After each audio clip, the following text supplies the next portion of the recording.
So all of us know what AI is, right? Artificial intelligence. So the most common form of AI is the robot, right? Where a programmer, out of his intelligence, fashions a robot, and the robot seems to have an individual existence. And nowadays they make real life looking robots, and you can't sometimes tell that they are not human, but they are artificial intelligence. So what artificial intelligence is to the programmer's mind would be what our outer self or the ego is to our real self. Are you getting the link? Our outer self is being sourced from the intelligence of our real self, and it seems to have an individual existence, but at every moment it's really being programmed by the programmer behind, right? Now, suppose the programmer is this all wonderful, all knowing, all loving intelligence, but because he wants to experience an otherness of himself, he makes a robo which is limited, which is ignorant, which is with all those imperfections. And then, having made this robo, he wants to perfect it. Okay? So, the ultimate perfection in the robot will come when its mind becomes one with the mind of the programmer. When all the perfections inherent in the programmer become part of the robot. So, mothers, in fact, this flower here is supramental psychological perfection. It's the name of the yellow champa. Mother used to feel flowers and give them names. So this had the vibration of supramental psychological perfection. And to my mind, supramental psychological perfection would be when the robo that our outer being is somehow is changed by the programmer to have all the vast intelligence of the programmer itself. So it's not the modern day psychological perfection that science aims at, of tweaking this or that in the mind. It's in that sense a whole consciousness transplant. It's not repairing the consciousness, it's not tweaking the robo. It's a whole consciousness transplant that has to happen, where we become one with what Einstein calls the mind of God. Yeah? So, in a sense, isn't it that the artificial intelligence is a drop off? No. No, it doesn't have, it has to be transformed. In Sri Aurobindo's yoga, there's not a question of destroying and then building. It's about transforming. No, what is is dropping off, so that the ego doesn't exist at all and therefore you are... No, it has to be a universalized ego. In his yoga, the ego doesn't drop out, but he often uses the term universalized individual. There is individuality, there is a sense of I, but it's a universalized individuality. So, now let's come to these lines from Savitri. Page 67, the absolute, the perfect, the alone, the programmer, has called out of the silence his mute force, where she lay in a featureless and formless hush, guarding from time by her immobile sleep the ineffable puissance of his solitude. So this is Shakti. Shiva is the absolute, the perfect, the alone. It's a perfect mind. It's an absolute mind. It's alone. Has called out of the silence his mute force, has called Shakti out, where she lay in a featureless and formless hush, guarding from time by her immobile sleep the ineffable puissance of his solitude. The absolute, the perfect, the alone, has entered with his silence into space. He has fashioned these countless persons of one self. So he has built all these robot individuals' egos of one self. You can sit there, there's a chair if you want. Ashya, if you're not using it. He has built a million figures of his power. He lives in all who lived in his vast alone. Space is himself and time is only he. The absolute, the perfect, the immune, one who is in us as a secret self. Our mask of perfection, imperfection has assumed. One who is in us. So here's where the metaphor breaks down between AI and the programmer. We are that unit where the programmer and the AI are one unit. We are the programmer also, and we are the robot which is created by the programmer also. So, he has fashioned these countless persons of one self. He has built a million figures of his power. He lives in all who lived in his vast alone. It started with the absolute, the perfect, the alone. He was alone. But then he lives in all who lived in his vast alone. Space is himself and time is only he. The absolute, the perfect, the immune. So earlier two times Sri Aurobindo writes the absolute, the perfect, the alone. Now he's saying the absolute, the perfect, the immune. Immune because? Immune means not affected, right? When he's getting Shakti out, so Shakti doesn't play, right? But he is not affected. So he's immune to it. So the programmer is obviously never affected by anything that happens to the robot, right? So he is immune to it. That's what we did a couple of classes on transcending the need to forgive. When our mind becomes one with the mind of the source, there is no need to forgive because you're not wounded. You're forever. There's that beautiful line in Savitri, the immortal and unwounded self. So this part of us is immune. It's never affected by any coming and going of life.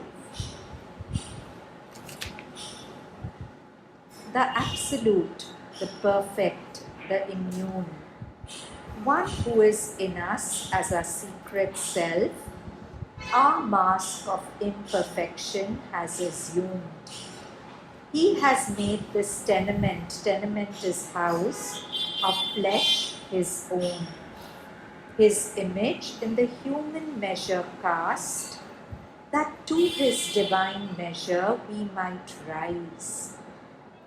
Then, in a figure of divinity, the Maker shall recast us and impose a plan of Godhead on the mortal's mold, lifting our finite minds to his infinite, touching the moment with eternity. So this is what we were talking about. Supramental psychological perfection is this. The Maker shall recast us and impose a plan of Godhead on the mortal's mold, lifting our finite minds to the infinite, touching the moment with eternity.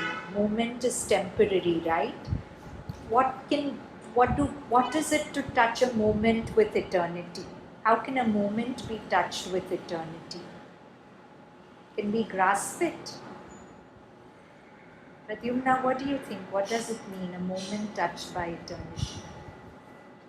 Just the sense that even specific moments are connected to the universal in some way because they've been preceded by or created. Not only, of course, they are connected, but every moment is actually eternity, right? Because every moment is the eternal now. You get that, right? This moment is now. Every moment is now. And eternity is the eternal now stretching into infinity. To live with the realization of that is to touch the moment with infinity. Because no other moment can be experienced. Yes. So life is always happening now, and now is eternity. It's not this discrete You moment. can't experience the past or the future. Only experience this moment. You can now. only this moment exists, and every moment is this moment. So this moment is eternity. Touching the moment with eternity. This transfiguration is earth's due to heaven. A mutual debt binds man to the supreme. His nature we must put on as he put ours. We are sons of God and must be even as he. His human portion we must grow divine. Our life is a paradox with God for key. Yeah, so mutual debt might see here's where the paradox of the robot and the programmer changes. A robot has no intelligence to change his own programming. But in our case, we are those conscious robots who can consciously collaborate with the programmer to convert our mind to the God mind. We are sons of God and must be even as He. His human portion we must grow divine. Our life is paradox with God for key. This is Synthesis of Yoga, page 147. There are two signs of the transformation. We are talking about supramental psychological perfection or transformation of our nature. So Sri Aurobindo says there are two signs of the transformation of the seeker's mind of knowledge and works of knowledge from the process of the ignorance to the process of a liberated consciousness working partly then wholly in the light of the Spirit.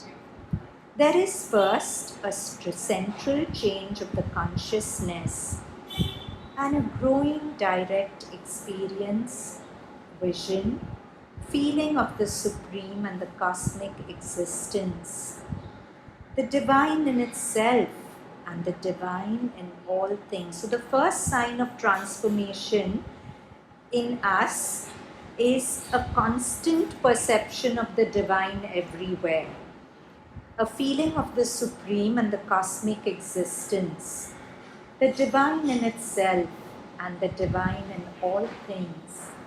The mind will be taken up into a growing preoccupation with this first and foremost, and will feel itself heightening, widening into a more and more illumined means of expression of the one fundamental knowledge. But also the central consciousness in its turn will take up more and more the outer mental activities of knowledge and turn them into a parcel of itself or an annexed province. It will infuse into them its more authentic movement and make a more and more spiritualized and illumined mind its instrument in these spirit surface fields. Its new conquests as well as its own deeper spiritual empire. So Sri Aurobindo is saying that this transformation will have two signs. When we are growing into this transformation, two things will happen. First, more and more we will perceive everything as God. Every event, every person. If you need a backrest, come here. We will perceive everything as God, every event as God. So, what would happen if we perceived every event as God? Something doesn't work, something goes wrong. What would be your response to it if you are held by this perception that everything is God? You won't call anything wrong. You won't say it's wrong. You won't make people wrong. You won't make the event wrong. You will just accept it. It's like what we did last class, the eternal softening of the water element. We said that water softens even around a thorn. No, it softens around a flower. It softens around a thorn. Because to the eyes of water, the thorn and flower are equally earth. So if we have the eyes of water, we will see every unfolding of life as God. He has made it happen, I'm not fighting it, I'm not calling it wrong. And if a reaction arises also, we soften into water and offer it. But that happens if we are holding it as a constant thing in our mind, that this earth, this air, all these bodies sitting are God. And if they are God, how they interact with me is a movement in the body of God. And if God has willed it, then surrender comes in accepting it. So, my question is, most of you are the new generation here. What do you feel when you hear this? Do you feel a kind of rebellion against it? Yeah? There will be no clutter in the mind. There won't be clutter in your mind, but don't you feel that you have to fight, you have to set things right? Pradyumna says yes. So how do you reconcile this? Somebody is being treated badly in front of you, okay? Or you're being treated badly. And you have this thought that this is also God. That's fine. But to my mind, injustice is happening. What do I do? Try and find a solution, but still not call it good or bad. Like I may not understand it, but it is still divine. And if something is appearing wrong to me, I try to find a solution without calling it not divine. Right. Yeah, Nash? It's almost strange, but you won't need to do anything if you're really in that frequency. See, we don't have the mic today, so I request all of you to be really loud or So you won't be you won't heard. need to do anything after a point because the action will happen. It's happened in moments when your mind is very silent, the action flows. It's almost as though you're not trying to calculate. See, the point of what you're saying is God flowing into God. It's like you come into a frequency where action is not happening because you're thinking and you're forcing it to happen. Because many a time, what I'm perceiving as wrong is after a lot of my calculation, my sanskars, my upbringing, my beliefs. Yes. If I am beyond that and I'm actually in that consciousness, the action which will flow will be very different. It's not I want to set the situation right. It becomes that I perceive the reality of the situation. Right. The moment I perceive the reality of the situation, I will know exactly that this is how this is supposed to be. It's not that I don't try to change it or not, the change will happen. The moment my consciousness is already flipped there, that God essence will start acting. Exactly. It's not that you don't act. In fact, the most superior action comes when you drop the thought that it's wrong. Moment you say it's wrong, your mental intelligence is fighting the problem. But if you're in that space that everything is God and you're not calling it wrong, somehow you'll be quiet and the words to deal with it will come and it'll be. And you know, Sri Aurobindo says a beautiful thing, or is it the mother? I'm not sure, one of the two, that an evil is just a thing which is out of its place. It's not right or wrong. It's just a thing which is out of its place. So suppose A behaves a certain way in front of me, it's out of its place. I don't call it wrong. If I just say this is out of its place, what is the response that can arise from me to bring it into its place? That's all. Why would it even be out of place? If it's divine, then it's in its place. It's in the play, it's out of place. Like if you're playing a board game, for the play the pieces are in where, and a culmination of the game is that they fall into place. Yeah. It's very common to see in our life cycle. Like I have seen this happen very commonly with me. Like a particular life experience keeps repeating itself for me with people. There are certain people you interact with, and when you're at a frequency where your ego is actively involved, your reaction creates more destruction for you. Whilst when you're connected to that God essence, there's something that is different. Yeah. You change a particular triggering behavior into just in being there. It's not. It's like you configured it a little bit. Yes. That's the difference I see. It's like a person, that same person upsetting me. This person says something to me, I retaliate because it's a habit. It's become a sanskar in me to react that way to that person. In that moment, I'm like, no, let me connect to this God essence. The moment I've changed here, that person's triggering changes. Exactly. It's like something is off. Yes. Yes.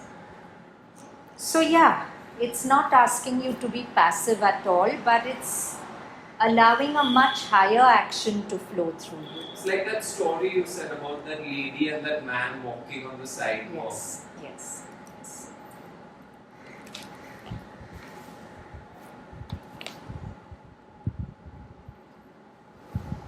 So, there are two signs of the transformation of the seeker's mind. One is the divine in itself and divine in all things. The mind will be taken up into a growing preoccupation with this first and foremost, and will feel itself heightening, widening into a more and more illumined means of expression. So it's not lack of expression, it's not becoming a doormat, but a more and more illumined means of expression of one fundamental knowledge. But also the central consciousness in its turn will take up more and more the outer mental activities of knowledge and turn them into a parcel of itself or an annexed province.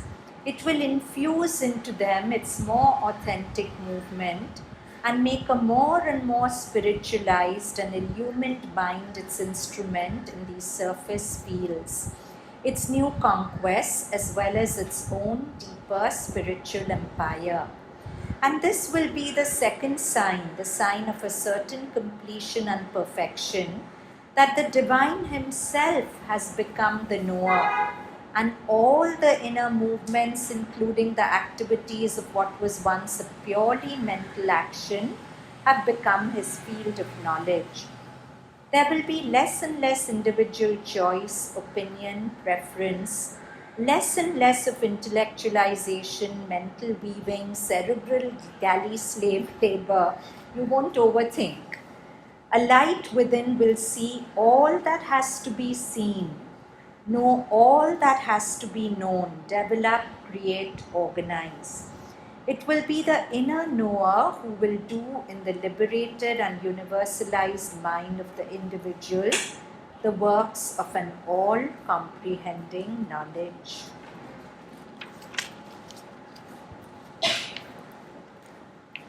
So a story comes to mind. Once there was this young student of mine, and there was a situation at home which was very out of hand. There was one person in the house, probably had a undiagnosed mental condition. But there are many people who have that, right? It's undiagnosed, but it could be diagnosed. So this person was uncontrollable and nobody could do anything about her. And this particular boy was very connected to mother, so he shared with me that at one point his mind, all this chaos, everyone crying, shouting, fighting, and at one point he said my mind just became very quiet. And out of that silence I went into the room and I hugged my mother. His mother was creating this chaos, and she just put her head on his chest and calmed down. And we can't understand what took over, but it's just a higher action that happened. He's saying people were thinking, who should we call, what should we do, blah blah blah, and suddenly he's saying I made no effort. There was just a silence that came down. My mind became completely still, and something carried my body into the room, and I just opened my arms. My mom was in all that state, and she just put her head on my chest and completely calmed down. So sometimes that higher action is the best action that can happen. So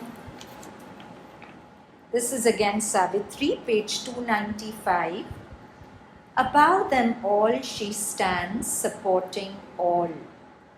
The sole omnipotent goddess ever veiled, of whom the world is the inscrutable mask. Above them all she stands, supporting all. This is the mother. Did you skip a page? Did I? Yes, you did. Oh, sorry, I did. Thank you. So this is again Synthesis of Yoga, page 149. If knowledge is the widest power of the consciousness, and its function is to free and illumine, yet love is the deepest and most intense, and its privilege is to be the key to the most profound and secret recesses of the divine mystery. Man, because he is a mental being, is prone to give the highest importance to the thinking mind and its reason and will, and to its way of approach and effectuation of truth. And even he is inclined to hold that there is no other. The heart with its emotions and incalculable movements is to the eye of his intellect an obscure, uncertain, and often a perilous and misleading power which needs to be kept in control by the reason and the mental will and intelligence. And yet, there is in the heart or behind it a profounder mystic light, which, if not what we call intuition, for that, though not of the mind, yet descends through the mind, has yet a direct touch upon truth, and is nearer to the divine than human intellect in its pride of knowledge. According to the ancient teaching, the seat of the immanent divine, the hidden Purush, is in the mystic heart, the secret heart cave, Hridaye Guhayam. The seat of the immanent divine, the programmer of the robot that we are, is in the heart, the Hridayam Guhayam, as the Upanishads put it. And according to the experience of many yogis, it is from its depths that there comes the voice or breath of the inner oracle. The guidance comes from, that's what that line Isha spoke in Sunspark, in the mind silence the eternal acts, and the hushed heart hears the unuttered word. That is the voice that comes from the hushed heart within. So now these lines from Savitri. Above them all she stands, supporting all. The sole omnipotent goddess ever veiled, of whom the world is the inscrutable mask. So Mother says somewhere that never fear anyone or recoil from anyone, because everyone is me wearing a silly mask. And here, of course, Sri Aurobindo says it poetically. Above them all she stands supporting all, the sole omnipotent goddess ever veiled, of whom the world is the inscrutable mask. The ages are the footfalls of her tread, their happenings the figure of her thoughts, and all creation is her endless act. All creation, whatever is happening, is an act of the mother. So whatever goes wrong, if we remember, just this line, all creation is her endless act, then if we call anything wrong, we are calling an act of hers wrong. Now, it's a big struggle inside us, because a part of us, when something goes wrong, we are habituated to call it wrong, right? And then to remember that no, it's happened by mother's will, it can't be wrong. And there's a great rebellion inside us, and at some level the whole process is to tame that rebellion. As they say, the wolf you feed is the wolf that grows. Am I going to feed that part of me which is going to keep saying wrong, wrong, wrong? Am I going to feed the part of me which knows that all creation is her endless act?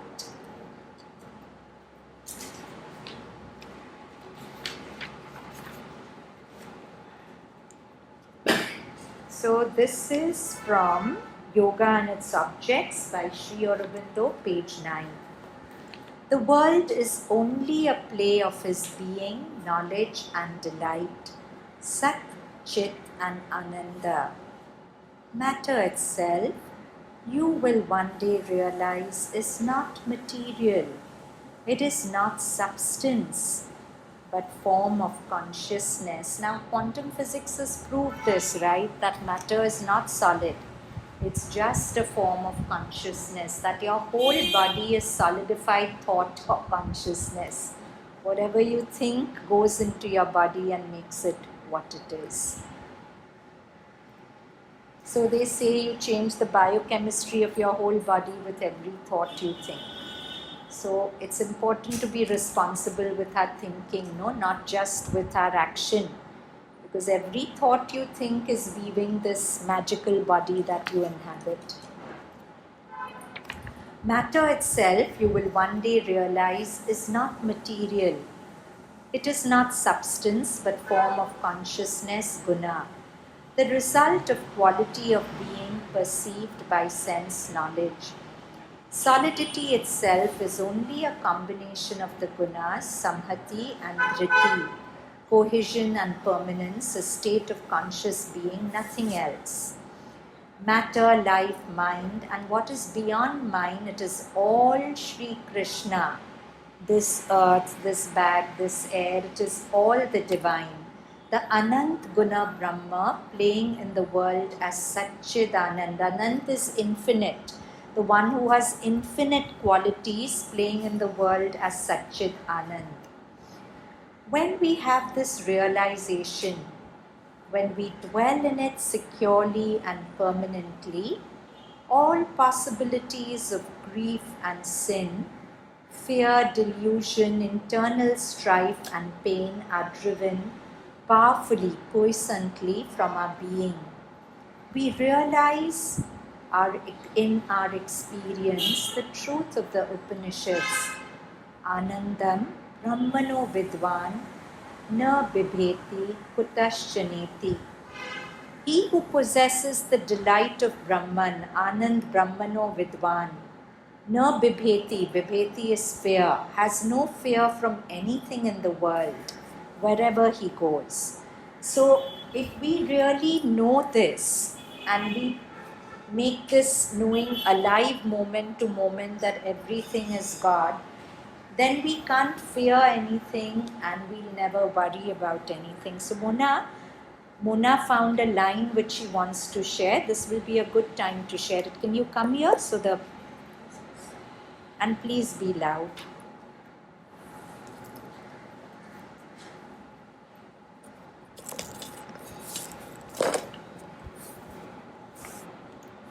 This is by mother's words. My advice is not to worry. The more you think of it, the more you concentrate upon it, and above all, the more you fear, the more you give a chance for things to grow. The more you fear something, the more you give a chance for it to grow. At least I think it's day-to-day life. It starts right from the moment, for any situations, for the youngsters, for us. If we remove this fear, then all situations I feel are controlled. Absolutely. They are anyway controlled. Thank you, Mona. Sometimes you think more of what you fear than what you love. Yes, of course. Of course. It's a consistent thought process. And mother says fear is hidden consent. Hidden consent means you're saying yes to the universe, that this will happen in my life and the universe will bring it to you. So fear is hidden consent. Don't consent to it. It won't happen. Even if you're saying this shouldn't happen, it's like you're consenting to it. So don't think about it. Just feel that, no, I'm fine. There's no question, I'm not thinking about it. But he says it so beautifully, fear is hidden consent. Why are you giving consent to it? He who possesses the delight of the Brahma has no fear from anything in the world. Yasmin sarvani bhutani atmaiva bhut vijyanat tatra ko moha koshka shoka ekatvam anupashyata. This is beautiful. One who knows sarvani bhutani, in everyone, atma va bhut vijnanata, one who knows that everything is that one Brahma, such a person, what attachment will he have? What recoil will he have? Tatra ko moha ka shoka ekatvam anupashyata. He sees everything as one. So who will he have recoil from and who will he feel excessive fondness from? When all created things become one with a man's self, by his getting the knowledge Vigyan, thereafter what bewilderment can he have or what grief, when in all things he sees their oneness? The whole world then appears to us in a changed aspect as an ocean of beauty, good, light, bliss, exultant movement on the basis of eternal strength and peace. We see all things as Shubh, auspicious, Shiva, which also means auspicious, Mangala, good, Anandmay, joyful. We become one in soul with all beings, Sarva Bhutatma, Bhutatma. And having steadfastly this experience, are able by contact, by oneness, by the reaching out of love, to communicate it to others, so that we become a center of the radiation of this divine state, Brahmi Sthiti, throughout our world. So that's what it redeems us from the burden of the do-gooder. It's a conditioning, do good, help people. But frankly, sometimes it's true, no, the road to hell is paved with good intentions. So instead of being a do-gooder, just change yourself. Bring about this perfection in you, and it will automatically radiate to people around. The sun just shines and the flowers bloom. Does it make an effort to tell the weed, don't trouble the flower, let the flower? Does it do anything? It just shines and everything blooms. So if you become like that, the best way to change the world is really to change yourself in consciousness, because that consciousness affects your surrounding far more than your actions or words. That's why when there's agitation and you fight back, you're only adding to the poison in the atmosphere, right? There's a vibration of agitation, you're adding to it. It can't get resolved. But if somehow you keep your peace, that peace will spread and somehow everything will fall into place. Maybe not immediately, because we've also not mastered our skill of holding on to our peace, right? We try, we fall back. But really, that should be your priority rather than proving to the person they are wrong, fixing things, wanting justice. We want justice, and of course we should have it. But the way we are reaching out for that justice is all wrong. So, Sri Aurobindo, why did he take a back seat from the freedom struggle? At first he was in the forefront of it, right? But after he had this vision in Alipur jail, he realized that the real weapon to fight any battle was consciousness, not action. So everyone thought that he had let the country down, but he says, my whole yoga, I started off on it to set our country free. It wasn't for me, because I knew that if I found that leverage in the spirit, the result I wanted would be hastened much more than if I just kept engaging in outer activity. Sometimes the whole sense of justice is a validation of an ego or Yes, a group of egos. of course. Otherwise, the final act of it, truth is only justice, to be in the truth consciousness. And in that, every action is just. There is no unjust Every action is just. There is no unjust action. And a devotee would say to God, in your love, all is fair. Na? In your love, all is fair, because whatever you're doing it to me out of love, out of a truth which my mind can't fathom. So, because I'm limited, I'm calling it wrong. But in your love, all is fair.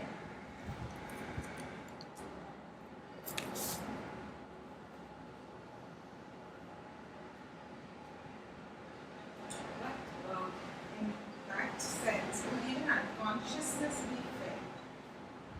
Yeah, it's fair at this point. It's part of the divine Leela at this point. And unconsciousness actually there's no question of unfair. It's like, is childishness in a child fair? Of course a child will be childish. Right. If I'm spiritually a child, I will be unconscious. There's no question of it being unfair.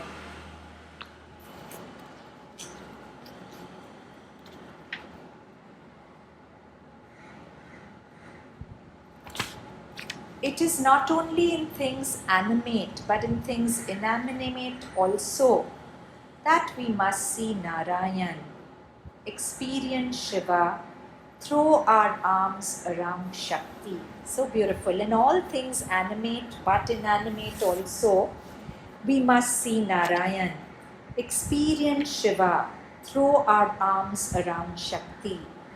When our eyes that are now blinded by the idea of matter open to the supreme light, we shall find that nothing is inanimate but contains expressed or unexpressed, involved or evolved, secret or manifest or in course of manifestation, not only that state of involved consciousness which we call annam or matter, but also life, mind, knowledge, bliss, divine force and being, prana, Manas, Vigyan, Anand, Chit, Sat.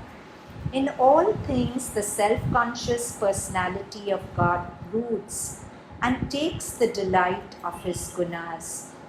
Flowers, fruit, earth, trees, metals, all things have a joy in them of which you will become aware, because in all Sri Krishna dwells, Pravishya, having entered into them, not materially or physically, because there's no such thing, space and time being only conventions and arrangements of perception, the perspective in God's creative art, but by Chit, the divine awareness in his transcendent being. Isha Vasyamidam Sarvam Yat Kincha Jagatyam Jagat. All this world and every object in this world of Prakriti has been created as a habitation for the Lord. Nor is it enough to see him in all things being Sarva Bhuteshu. You must see him in all events. That's the tough one. To see him in all events, actions, thoughts, feelings. To see him even in this feeling of smallness, pettiness. That's the challenge. To see him in everything, in all events, actions, thoughts, feelings, in yourself and others throughout the world. For this realization, two things are necessary. First, that you should give up to him the fruit of all your actions. Secondly, that you should give up to him the actions themselves. Very challenging, no, to give up the fruit of actions to him, because one of the greatest strongholds of our ego is we want our efforts to be appreciated, we want to be affirmed. And it's not really wrong. In the initial stages when we are developing and individualizing, it's fine. But at some point, it's a liberation to give up the fruit in the hands of God. And see, we feel that if I do well, I have succeeded, so I'm good. If I do badly, I have failed, so I'm bad. But if I really live with this dynamic thought that all is God. So in my effort, it was God working. Whatever fruit came to me is God's will. So actually, last time also we did that prayer of Champaklal where he tells mother that ever since I knew you, I knew that no failure is failure. Because if it comes from you, it has to be success I can't see. There has to be success hidden in the folds of the failure, invisible to my eyes. So if I give up the thought of failure and success, and I accept every work, every result as a movement in God, not easy, but not impossible either. Maybe out of 100% we achieve it 0.5%, but even that 0.5% counts. To just feel everything is God. So whatever results come to me, they are coming from him.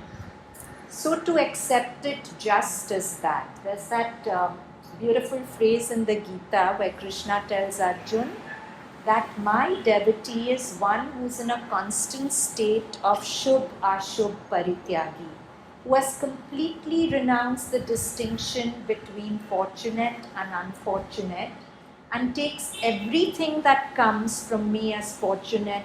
And that's what in the previous page we read, right?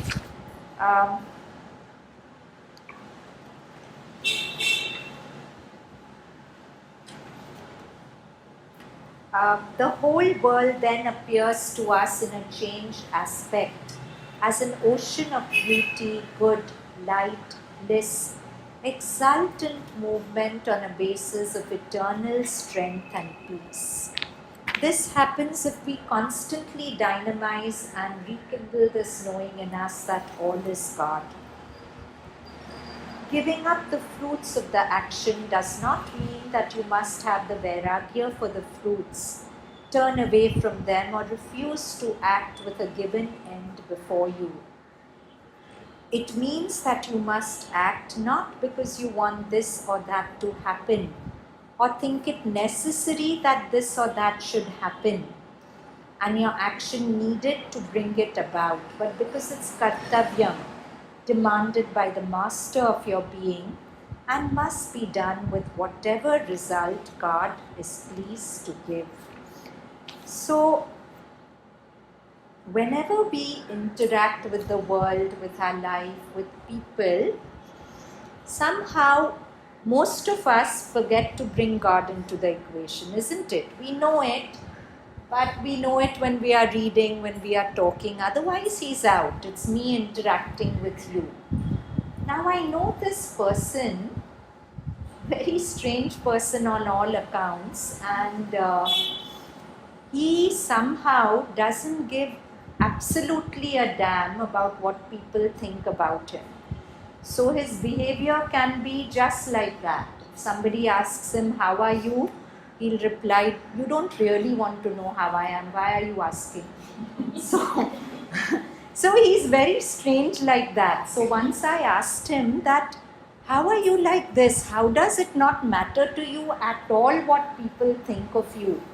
So he gave me an answer which to my mind was mind-boggling. He said that, "Will what people think of me change my relationship with mother?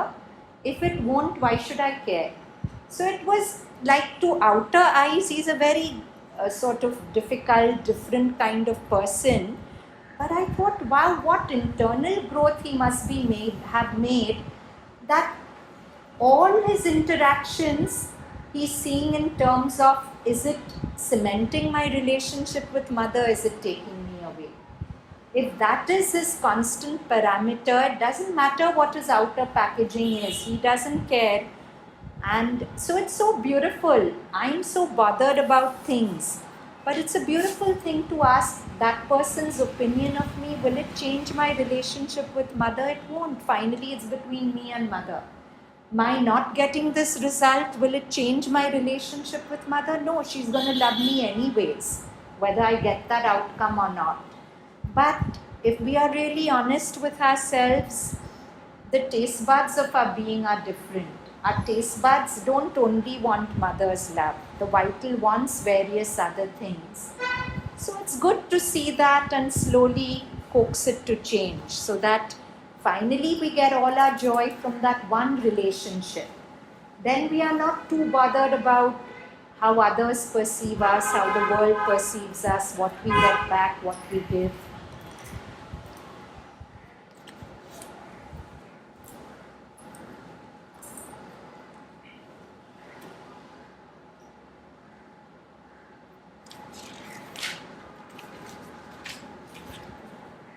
Okay, now we come to this little passage by Karen Miller.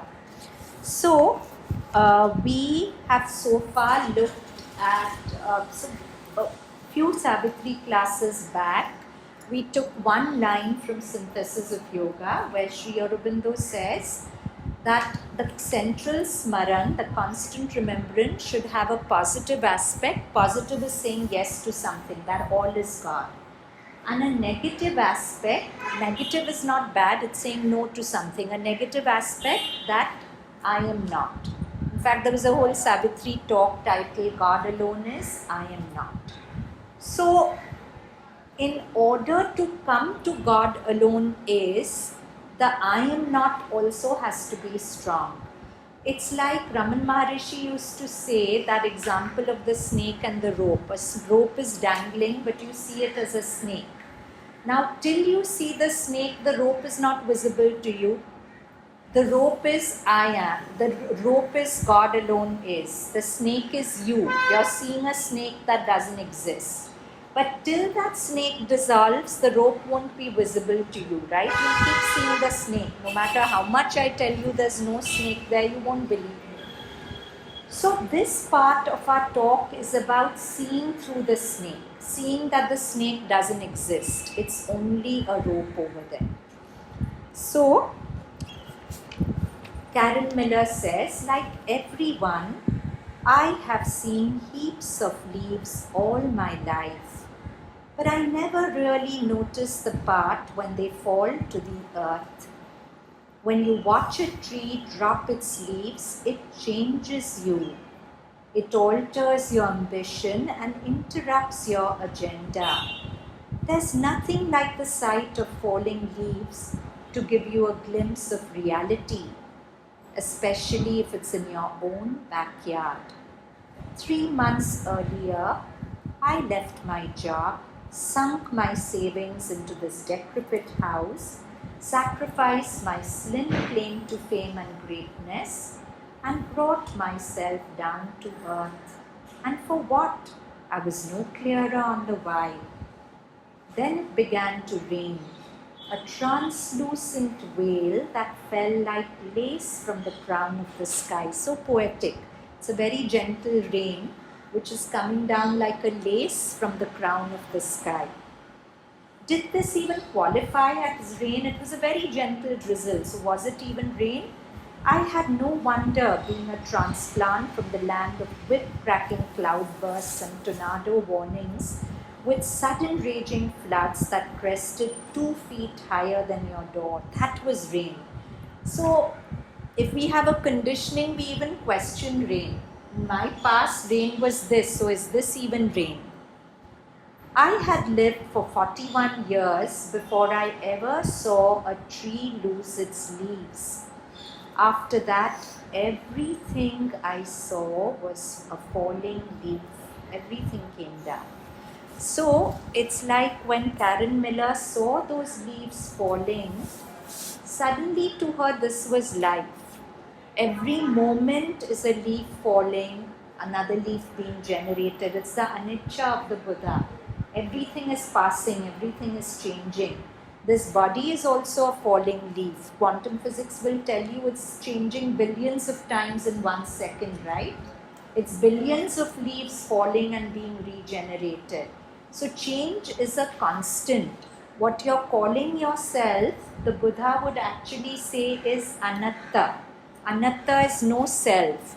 This all phenomena of mind and matter, the Buddha says, is empty of a permanent lasting self. There's nothing lasting. Even as you're sitting here, from the time you came to now, billions of times you've already changed. Billions of leaves have fallen to the ground metaphorically. You're not the same person that entered. Can you wrap your mind around that? That 1 hour ago, another person entered and another person is sitting here. But that is what's actually happening at a very real level. So also not just you, even the person you're interacting with is changing at every moment. And that's what causes us grief when people change, right? He was so nice a month ago. What's happened to him now? We can't take it. So, Buddha's first noble truth is dukkha. So, Karen Miller interprets it as change, because change is dukkha. We can't accept change. Second noble truth is the root cause of suffering is desire. Karen Miller interprets it as the root cause of suffering is that you can't accept change. Right? Third, the way out of suffering is whatever the Buddha says. Karen Miller simplifies it. Accept that all things will change. Nothing is going to remain the same. Everything is going to change. I've met Isha today. Tomorrow when I meet her, unknown to me, I'll be meeting another Isha. And if I've had a very good interaction with her today, I'll be disappointed because tomorrow I may not have that, because another Anahita is interacting with another Isha. And then I'll suffer because I still think I am the old Anahita and she's the old Isha. But both of us are different. Every day we are different. And that's something we can't even imagine. But that's the crux of Buddha's teaching, anicca. Everything is a falling leaf. Everything came down. From the ground, it looks as if leaves die. But to the leaf, freed from its useless stem, it feels like flying. Freedom can be a frightening prospect. It is frightening up until the moment you are actually free. No, freedom is a frightening prospect when you dive to get free of the dive board. It's frightening till you jump. Then you feel liberated. Or any sport, paragliding or whatever. It's very frightening till you take off. Then you're free. So freedom can be a frightening prospect. It is frightening up until the moment you are actually free. That's when you realize it is the thought of freedom that terrifies you. Because that's all that fear is, a thought. Fear is not real. That's all it is, a thought. My teacher keeps tweaking my practice, Karen Miller says. He's holding my feet to the fire. Meason, he tells me, get to zero. Nothing to grasp, in free flight without leaving the ground. Can you imagine this? In free flight without leaving the ground. What does that even mean? In free flight without taking off from the ground. What does that mean? It's like a consciousness, freed from that binding, because earth is very binding for us. But you're still rooted. So it's not that earth becomes. So many of us find earth binding because we believe that there's freedom beyond it. But there can be freedom in being rooted also. In fact, the real freedom is in being rooted. So you're rooted in this moment, ground is this moment, and you're completely free. So it's a beautiful line to think about. Nothing to grasp, in free flight without leaving the ground.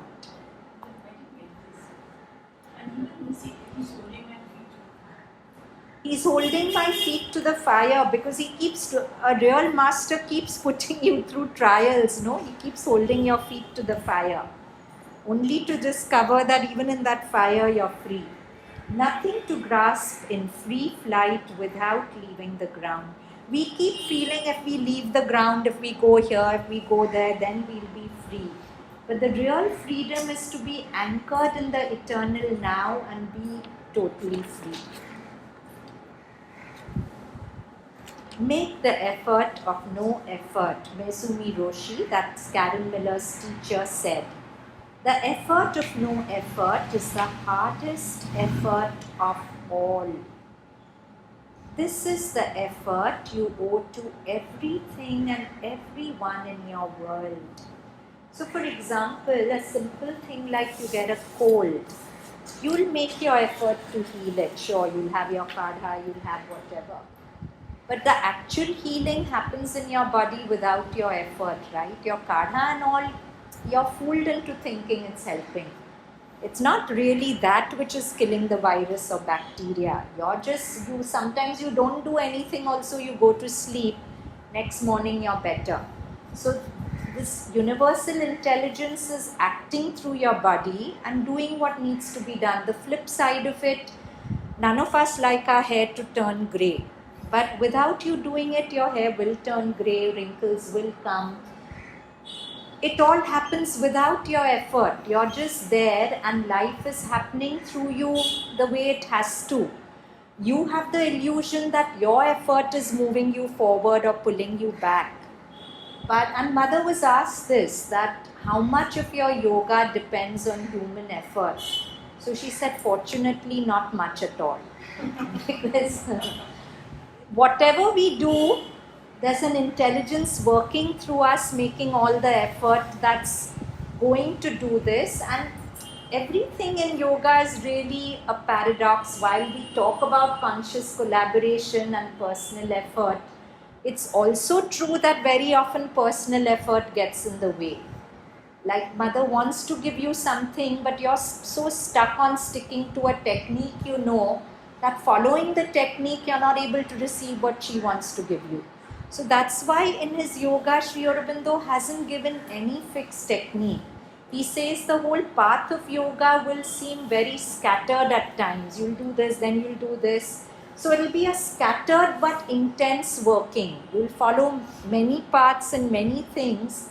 And that's why in this yoga, a rigid discipline is sometimes the biggest obstacle, because that Discipline will put you in a box and won't open you to receive the new things mother may be wanting to give you. So, the effort of no effort is the hardest effort of all.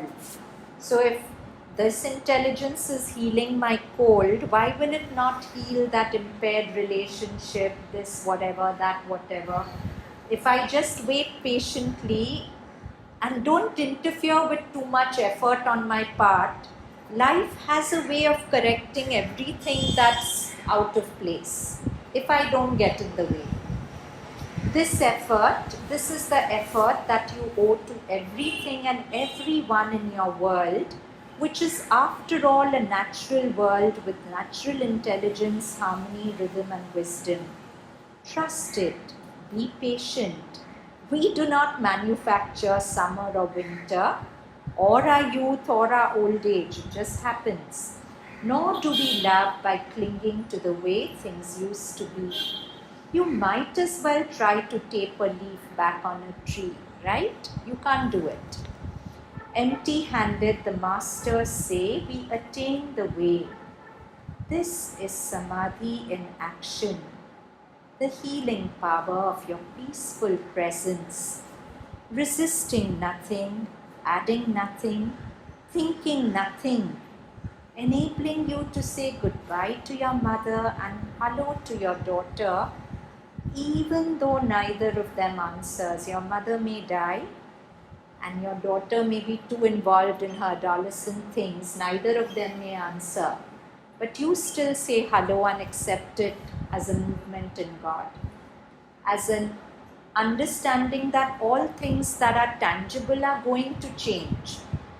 And that's fine, because the real is the intangible substrate behind, and that's never going to change, and that's my anchor.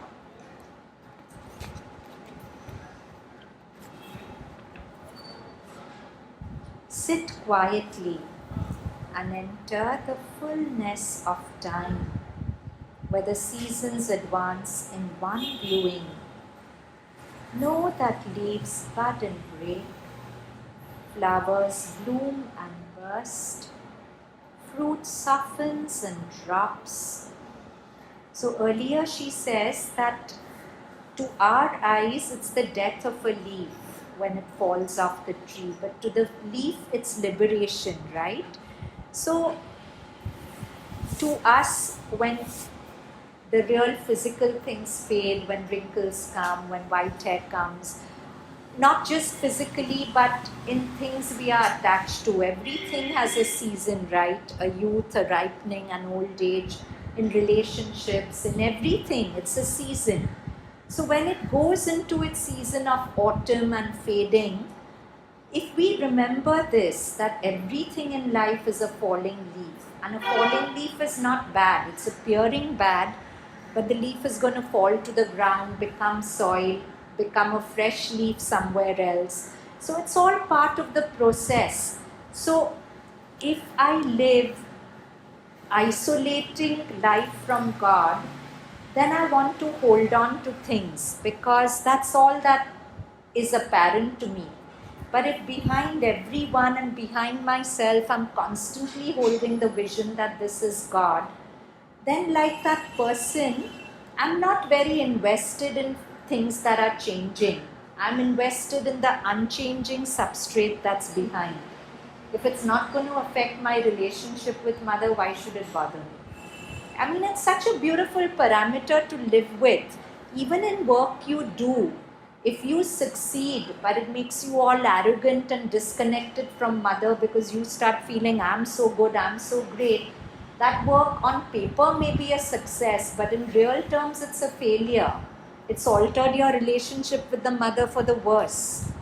So also if in a particular work you fail, but you've really done it with your heart, with offering, and it's brought you closer to the mother, that work on paper may be a failure, but in real terms it's a success. So our whole parameters of success and failure need to be tweaked.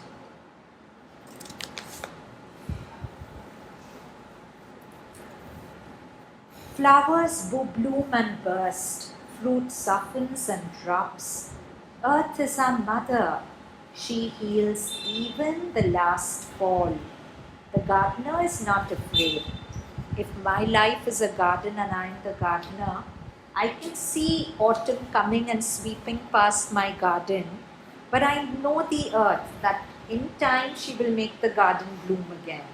So if I'm that wise gardener, I know earth is my mother. She heals even the last fall. The gardener is not afraid. Savitri, page 701. So this is God telling Savitri. Okay, so the Godhead, the programmer telling the robot which he wants to change. Even my disaster's clutch shall be to thee the ordeal of my rapture's contrary shape. So if you are so habituated to seeing me in everything, even my disaster's clutch, something bad happening in your life, shall be to thee the ordeal of my rapture's contrary shape. You'll see that also as me, as another mask of my Satchidanand. In pain's self shall smile on thee my secret face. So there was such a beautiful story. There was this lady who had terminal cancer and she was in a lot of pain, but very, very connected to her guru. I don't think she was with Mother. She had another guru, but very, very connected to her guru. And in her last times, when even morphine wasn't giving her relief, instead of saying ah, because involuntarily that comes out, she would just say om with a smile, om with a smile, instead of ouch and ah. So, I mean, she was really living this. Even in her pain, she was seeing God and calling out to Him, and she moved on exceptionally peacefully. So, in pain's self shall smile on thee my secret face. Thou shalt bear my ruthless beauty unabridged amid the world's intolerable wrongs. Trampled by the violent misdeeds of time, cry out to the ecstasy of my rapture's touch. All being shall be to thy life my emissaries, my messengers. You will see me and all, drawn to me on the bosom of thy friend, compelled to meet me in thy enemy's eyes. How beautiful is this? Compelled to meet me in thy enemy's eyes. There's that line in my rival's downfall is my own disgrace. I look at my enemy and see Krishna's face. So then that person's not an enemy anymore, right? Even if that person is really coming to you with poison, you are so one with me that you're compelled to see me in your enemy's eyes. It's a compulsion, it's not an effort any longer. Compelled to meet me in thy enemy's eyes. My creature shall demand me from thy heart. Thou shalt not shrink from any brother's soul. So my creature shall demand me from thy heart. You will, and I haven't got that, but there's another beautiful line. Thou shalt be helplessly attracted to all. Whatever the person is, you will not be able to help yourself. You will see God in them and be helplessly attracted to all.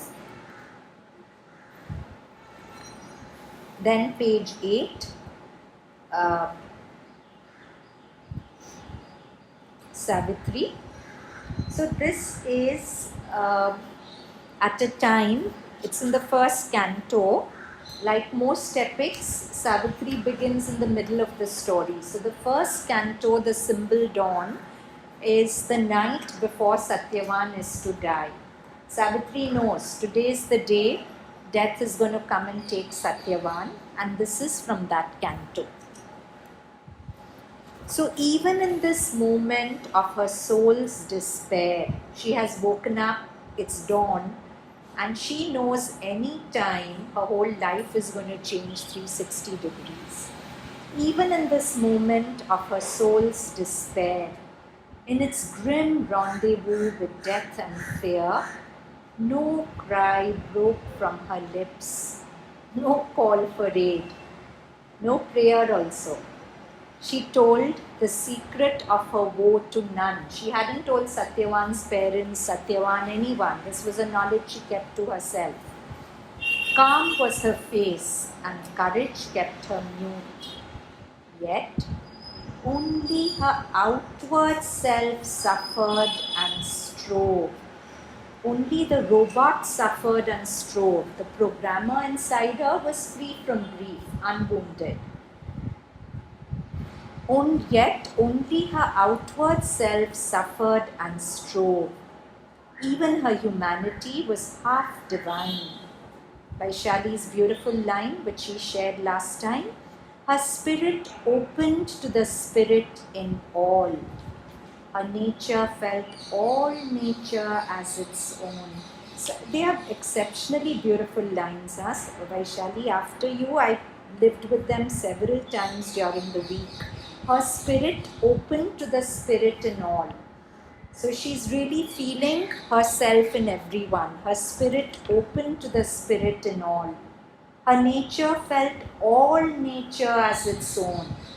So beautiful. Just say it again and again in your mind. They are magical lines. Her spirit open to the spirit in all. Her nature felt all nature as its own. Apart, living within, all life she bore. Aloof, she carried in herself the world. Her dread was one with the great cosmic dread. Her strength was founded on cosmic might. So, in one person who was the universe, there was the abyss of cosmic dread and there was the strength of cosmic might. Can we imagine that both coexist? So I was just reading in the life of Mother when the First World War happened. She says that at one point she had offered her whole body to the Lord as a field in which she can work out things. So she could feel the whole war happening in her body. We can't even imagine what that means. But that was again Bijal's line last time. She bore all that all would change in her, correct? Thou shalt bear all that all things may change. So when I read that, I thought of it. She had offered her whole body. Now we can't even understand what it means, but it's fascinating to think that she could do that. She offered her whole body to the Lord so that the world war could be fought in the matrix of her body and a certain control could be exerted wherever it could be. So it must have been extremely painful for her, but yet at one level not painful at all. So that's what these lines in Savitri remind me of. Her dread was one with the great cosmic dread. Her strength was founded on the cosmic mights. The universal's mother's love was hers. Against the evil at life's afflicted roots, her own calamity its private sign. Of her pang she made a mystic poignant sword. A solitary mind, a worldwide heart, to the lone immortal's unshared work, she rose. So I like this passage because it's so beautifully bringing about the simultaneity of the surface being the robot and the programmer, both existing together. The cosmic dread and the cosmic might, both were existing in Savitri at this crucial moment. Okay? So, I'll just read this passage just without explanation. Even in this moment of her soul's despair, in its grim rendezvous with death and fear, no cry broke from her lips, no call for aid. She told the secret of her woe to none. Calm was her face, and courage kept her mute. Yet only her outward self suffered and strove. Even her humanity was half divine. Her spirit open to the spirit in all. Her nature felt all nature as its own. Apart, living within, all life she bore. Aloof, she carried in herself the world. Her dread was one with the great cosmic dread.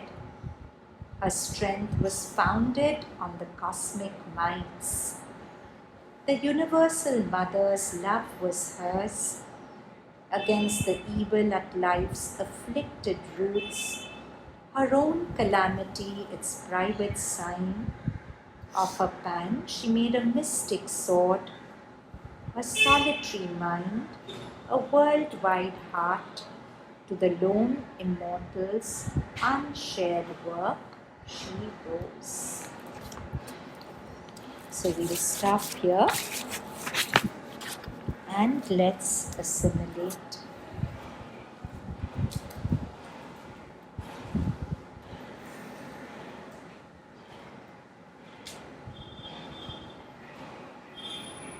So if we recall what AI is, artificial intelligence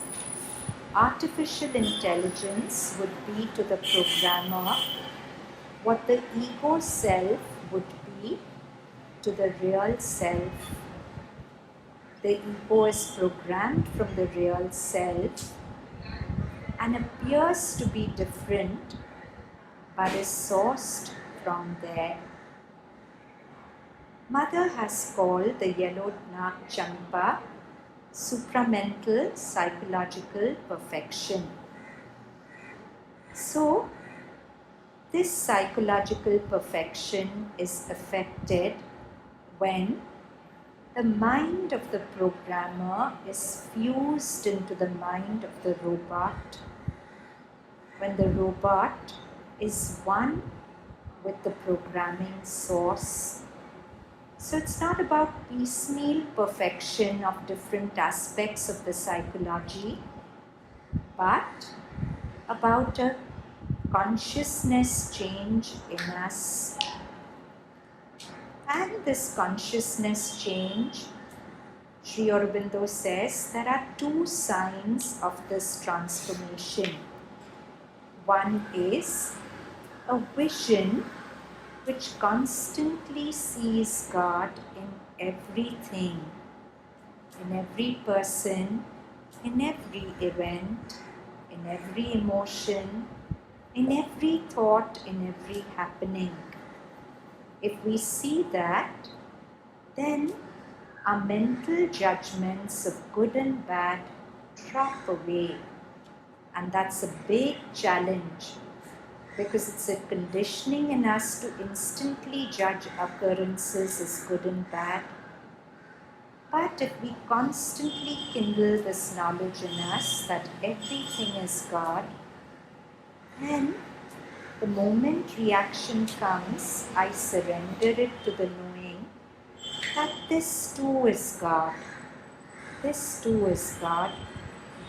Beyond the right and wrong, there is that ultimate right where the heart of the devotee will acknowledge wholeheartedly, in your love all is fair. And does that mean I'll become ineffective and a doormat? Not really. When I'm free of reactivity and my mind is quiet, the right action comes to me from a realm beyond the mind. So, to live with this knowing that all is God, I have to drop the belief that I exist. And here Karen Miller gives us a beautiful image of autumn leaves falling from a tree to the ground, and reminds us everything in our life is a falling leaf. Everything tangible and visible is going to change, and all our misery comes because we keep forgetting that leaves are falling, that things are changing. But amidst all this change, there is one constant, the God self behind the apparent self of all things. So to hold two knowings within us, I am not, because whatever I call me is changing constantly. Only God is. And to constantly live with that smaran till it becomes something living in our lives. Hands together in a namaste at the heart. Take a long, slow inhalation.